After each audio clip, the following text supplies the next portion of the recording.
This is a new trim level for the Jeep Wagoneer, and it's probably one of the best trim levels they have so far for this nameplate. I borrowed it from Larry H. Miller, Chrysler Jeep Dodge Ram here in Sandy, Utah. It is available for sale.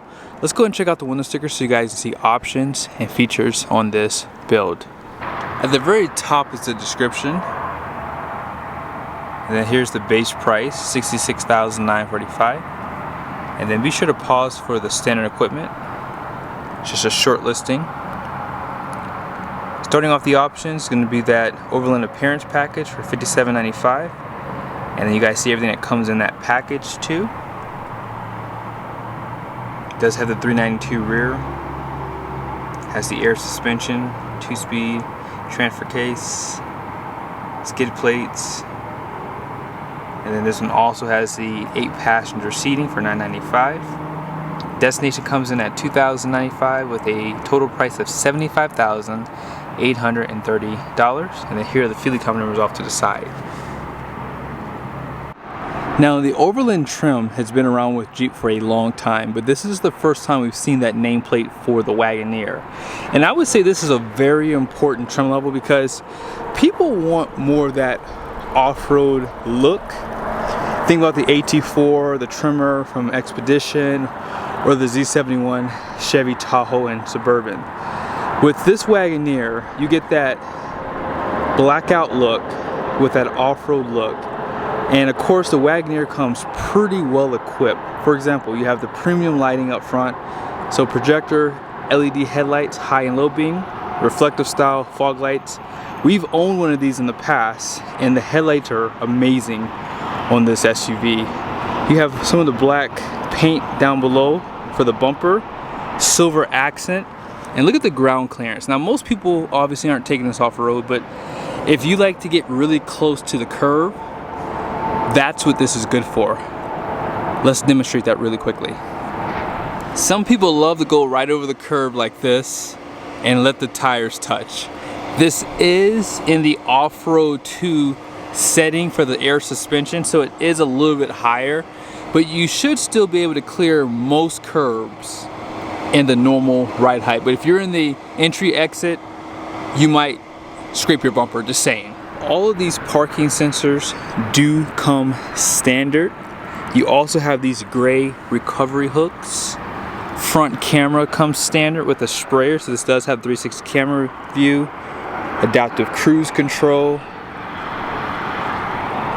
And then here's that air suspension. So on all four corners, you have that independent suspension, double wishbone, which is why it rides and handles so good too. And you have a fabric material for the liner, which makes it easier to clean out. And here are the tires. These are the Falcon Wide Peak tires. And here is the size. It's going to be a 275/55. It's going to be a 20-inch wheel. Now, you might be wondering, what is that tire size in inches? So rounded off, it is 32 inches. So 31.9 is the actual. And then 10.8 inches wide, 6 lug. And they're pretty aggressive tires. Not my favorite wheel design, but for an off-road trim level, they work. And that black roof does come standard. Who else can you get a black roof with? Yeah, I think this is it. Nothing else gives that to you. So they're class leading there. They give you the black mirror caps, black trimming around the windows, fixed running boards. That's all that's available too. Now I would like to see the smart key system for the front and rear doors because the competitors do give that to you. But yeah, this is still in the highest setting for the air suspension, so it does have that really nice look. And it's not too high either. I would say it would still fit in most garages. You have the black painted trimming around the wheel wells too. More parking sensors. And then here's that rear too. Full LED tail lights. They do hide the hitch. Backup camera with a sprayer to clean it off. And there's a button right here to open this. You cannot open the glass in the rear. And check out how much space you have behind the third row seat. This is pretty big, I would say. And this does come standard with all-weather floor mats. And you guys see there, you have your crossbars below this floor here. There is a subwoofer, tie downs, and these seats are going to be powered. So watch this. You don't have to hold the button for the seat to go down. With the competitors, you do. I don't know why that is. Like, it should just be automatic for you. And you can probably see from here too, you have some USBs. You can recline this third row seat too. And when you have both seats down, there's a ton of storage out back. Now, they do have the button to lower the lift gate, and it gives you about 3 seconds to move. There's also some lights on the top when the lift gate is up. And then here's a nice side view of this SUV. One last thing, you have 3 panels on the roof. They're the only SUV that gives this to you. Just saying. And it's a nice addition for those in the third row seat.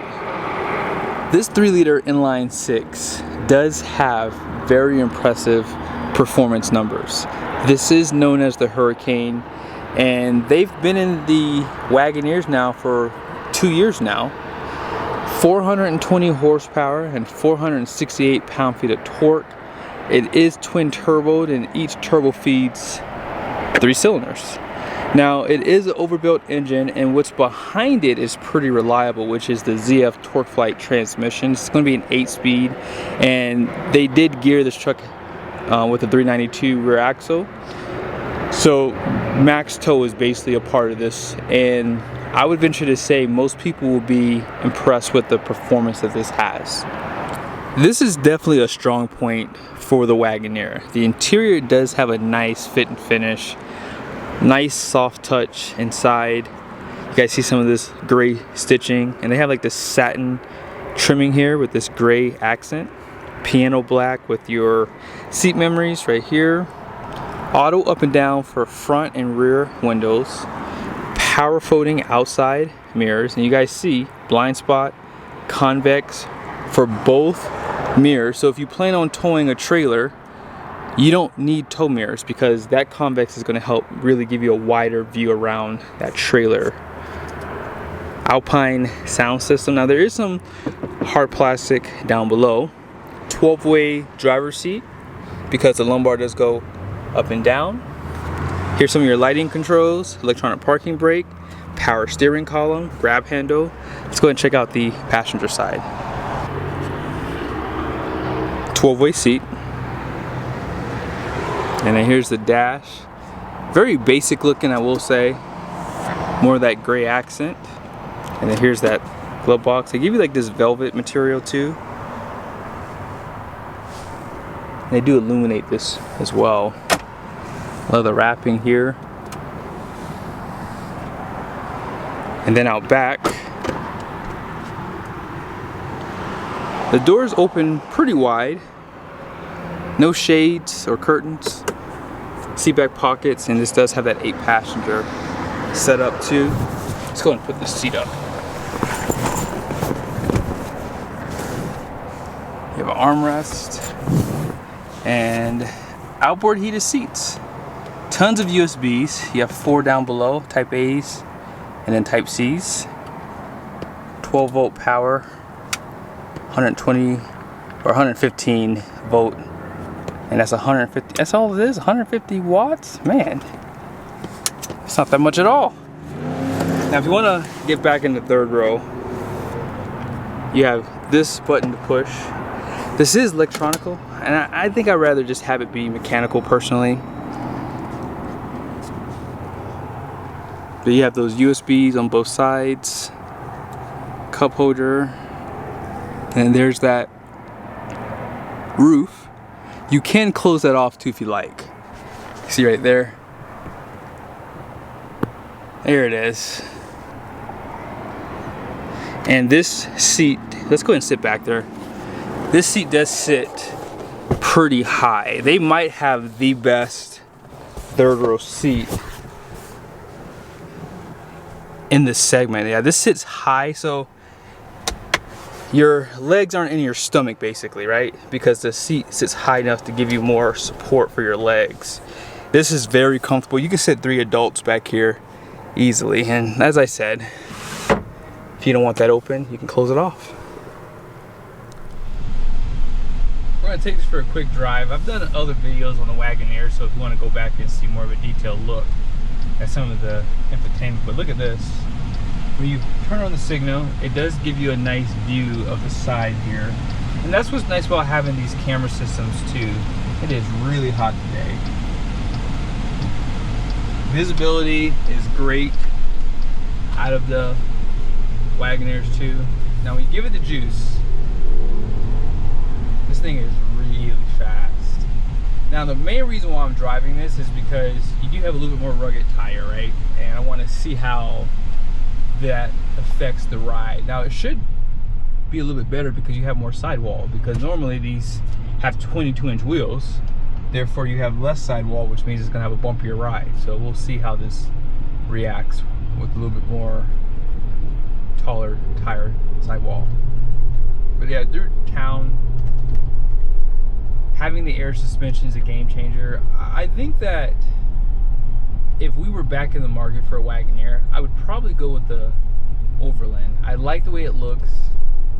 It's not too like luxury looking. It has that luxury but rugged appearance, and that's what I like about this trim level.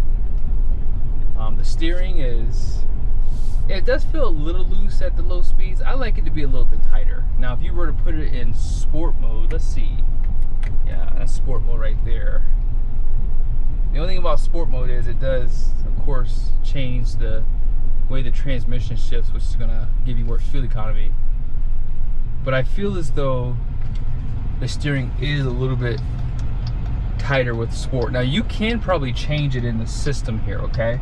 So if you want a little bit stiffer steering, that might be available for this Wagoneer. And the one thing that I love about this SUV is those convex. Those convex are good for towing, but they're great for just going around town too. And this camera view, I mean, this is really nice. If you put it on the other camera view, it does the other side. Just gives you a nice view around it. That way you don't curve your wheels, right? You shouldn't be able to curve these. Dual climate controls here. They give you some extra storage. Wireless phone charger inside this area. They really did a good job laying this out. You have 2 more USBs here. So this has, what, 6 USBs up front. That is insane. And deeper storage right here. No heads-up display, which I would say at this price point, I feel as though those things should just come a part of these, especially for something like this being an off-road oriented SUV. That'd be nice to have up there. But yeah, when you really get inside of a Wagoneer, I know a lot of people aren't thrilled about the styling of it, but the way that it handles on the road, the way that it feels smaller than it actually is. It doesn't feel that big, but it is big. I mean, this thing's huge without the L version of it. Now, when you give it the juice again, yeah, this thing it's fast. It really is fast. And if I have a chance, I will put this up against probably either a GMC Yukon or the Chevy Tahoe in the future, so be sure to subscribe to the channel. But overall, having the air suspension, it really does change the whole feel of this SUV. I think that that's the biggest mistake we made, not getting that, although it wasn't available for the trim level that we got. And at the time, we were kind of still in the pandemic, so you couldn't really find precisely what you were looking for. Today, you have more availability, but when you get the Overland, air suspension comes standard. You have these tires, which are not loud at all. And I think that for the price point, you can probably get this for under 70 grand. And that's where the Jeep wins right now. They give you a lot of amenities. They do a lot of things that the others don't do. And they have probably one of the best riding, quietest SUVs on the market. So here are the numbers on the door. Gross axle weight rating out front is going to be 3,900 pounds. The rear is going to be 4,600 pounds. Gross vehicle weight rating is going to be 7,600 pounds, and the wheels are 20 by 9 wide. All-in payload is right here, 1,459 pounds, 36 psi for the tires all the way around. Be sure to subscribe to the channel. As I said earlier, I will most likely find some other competitors and do an MPG run and see which one has the best for the economy, and obviously which one has a better performance. See you guys soon.